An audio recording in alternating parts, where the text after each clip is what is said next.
Xotirələr şamalı bezəydi ayalımni, onajonim rumalı uçurgan ayalımni. Xotirələr şamalı bezəydi ayalımni, onajonim rumalı. Sog'inchu zorimni aytsam dilda borimni, boshqaydir xumorimni, onajonim rumolim.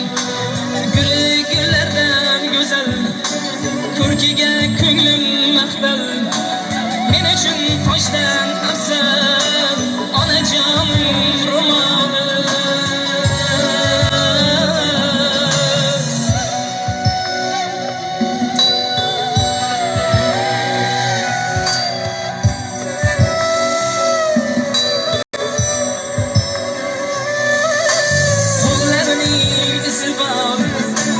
Gülden şirin isi var, yarmi baxt yarmi azap, onajonim rumolim.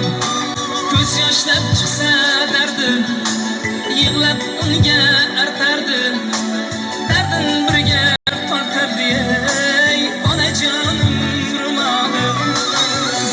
Gullardan go'zal ko'rkiga ko'nglim maqtal, men uchun toshdan afzal onajonim rumolim.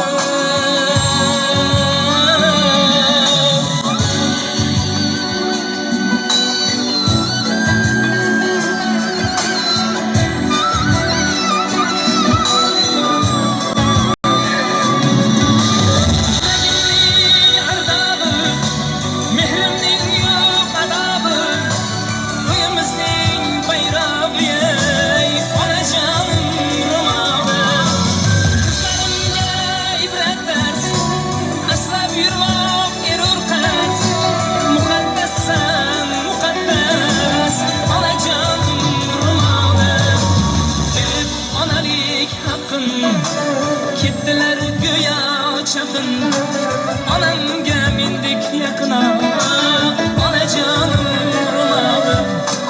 Bilib onalik haqqin, ketdilar go'yo chaqin, onamga mendek yaqin onajonim rumolim. Ushirgan xayolimni xotiralar shamoli bezaydi hayolimni, onajonim